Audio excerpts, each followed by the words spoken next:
ఆంధ్రప్రదేశ్లో లడ్డూ వివాదంతో వైసీపీ దాదాపుగా ఒంటరైపోయిందని చెప్పొచ్చు. ఇప్పుడు ఆ పార్టీతో కలిసి నడిచే పార్టీలే కరువయ్యాయి. అయితే ఈ పరిస్థితులలో వైసీపీని ఆదుకునేది ఎవరు అంటే కామ్రేడ్సే అంటున్నారు వైసీపీ నేతలు. బలమైన లౌకికవాదం వినిపించే కమ్యూనిస్టులు ఇప్పటికే శ్రీవారి లడ్డూలతో రాజకీయం ఏంటని మండిపడుతున్నారు. ఈ నేపథ్యంలో వైసీపీ కూడా కామ్రేడ్స్తో కలిసి నడిస్తే ఎలా ఉంటుంది అనే ఆలోచనలో పడిందట. కామ్రేడ్స్తో కలిస్తే ప్రభుత్వంపై గట్టిగా పోరాడవచ్చనే ఉద్దేశంలో ఉందట. మరి దీనికి కామ్రేడ్స్ ఏమంటారో?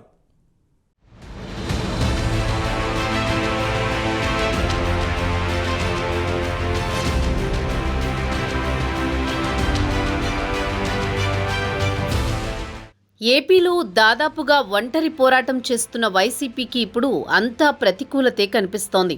ఏ ఒక్కరూ ఆ పార్టీ మొర ఆలకించని పరిస్థితి. దానికి తోడు బలమైన కూటమి ప్రభుత్వం ఉంది.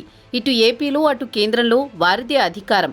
దాంతో జగన్కి 2014 నుంచి 2019 దాకా జరిగిన ప్రతిపక్ష పాత్ర కాదు, ఆ హోదా లేదు, ఆ హవా లేదు అని తొందరలోనే అర్థమవుతోందనే టాక్ వినిపిస్తోంది. మరోవైపు సొంత పార్టీ వారే నమ్మక పార్టీని వీడిపోతున్నారు. ఇంకోవైపు చంద్రబాబు వేస్తున్న బాణాలు, సంధిస్తున్న అస్త్రాలు తట్టుకోవడం కష్టసాధ్యమే అని అర్థమవుతోంది. వైసీపీ ఓడి కేవలం 3 నెలలు మాత్రమే అయ్యింది. కానీ ఇంతలోనే వైసీపీ ప్రతిష్ట పాతాళానికి దిగజారేలా బాబు పదునైన వ్యూహాలతో కొట్టిన చోట కొట్టకుండా భారీగానే దెబ్బ కొడుతున్నారు.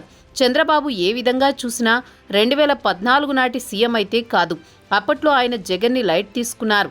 కానీ 2019 ఓటమి తర్వాత ఆ స్కోప్ అయితే అస్సలు ఇవ్వదలుచుకోలేదు.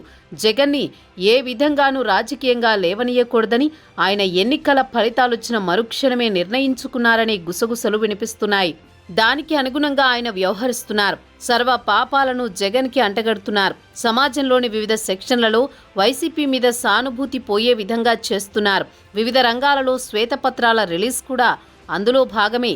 ఏపీని సర్వనాశనం చేసిన భూతం జగన్ అంటున్నారు. ఆయన రాజకీయంగా ఉండకూడదు అని ఓపెన్గానే చెబుతున్నారు. ఈ నేపథ్యంలో వైసీపీ ఎంతకాలం ఒంటరి పోరాటం చేయగలదు అన్నది చర్చకు దారితీస్తోంది.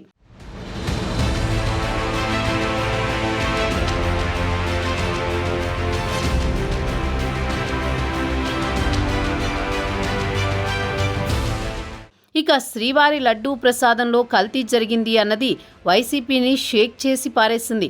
దీని నుంచి బయటపడే మార్గం లేక ఉక్కిరి బిక్కిరి అవుతోంది. ఈ సమయంలో వైసీపీకి మద్దతుగా నిలిచే పార్టీలు ఏ ఒక్కటీ లేవు. అయితే కామ్రేడ్స్ మాత్రమే కొంత ఊరటను ఇచ్చేలా తీరుని కలిగిస్తున్నారు. సిపిఎం అయితే ఈ విషయంలో బాహాటంగానే కూటమి నేతల మీద ఫైర్ అవుతోంది. తప్పు జరిగితే విచారణ జరిపించాలని, దీనిని వేరే విధంగా వాడుకోవడం ఏంటి అని కూడా అంటోంది. లడ్డూల పేరుతో రాజకీయం సరికాదు అని CPM polit bureau member BV రాఘవులు అన్నారు. విజయవాడలోని ఏచూరి సీతారాం సంస్మరణ కార్యక్రమంలో ఆయన మాట్లాడుతూ కల్తీ జరిగినట్టుగా రుజువు అయితే బాధ్యులపైన చర్యలు తీసుకోవాలని అన్నారు. ఈ అంశాన్ని కులం, మతం వంటి వాటికి ఆపాదించి లౌకిక తత్వాన్ని దెబ్బతీయరాదు అని ఆయన ప్రభుత్వానికి సూచించారు. ఆయన వ్యాఖ్యలైతే వైసీపీకి ఎంతో స్వాంతనను కలిగించాయి అని అంటున్నారు.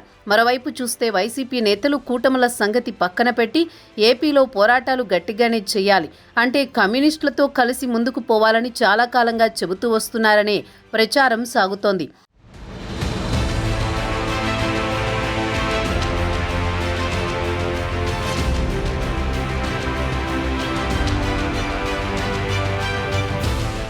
గతం ఎలా ఉన్నా ఇప్పుడు వాస్తవాలు వైసీపీ అధినాయకత్వానికి అవగతమవుతున్నాయని అంటున్నారు. అధినాయకుడి మతాన్ని అడ్డం పెట్టుకుని రాజకీయం చేయడం, దాంతోపాటు కార్నర్ చేయడం, ఇవన్నీ చూస్తుంటే ఏపీలో లౌకికవాదాన్ని పెద్ద గొంతుకతో వినిపించే కామ్రేడ్స్తో ఉంటేనే సేఫ్ అన్నమాట వైసీపీలో వినిపిస్తోంది. మరి ఈ విషయంలో వైసీపీ హైకమాండ్ ఏ విధంగా నిర్ణయం తీసుకుంటుంది అన్నది చూడాల్సి ఉంది. ఏది ఏమైనా కామ్రేడ్స్తో కలిసి నడిస్తే మాత్రం వైసీపీ ఉద్యమాలు కానీ పోరాటాలు కానీ పదునెక్కుతాయని, అప్పుడే గట్టిగా ఏపీలో నిలబడగలరని అంటున్నారు.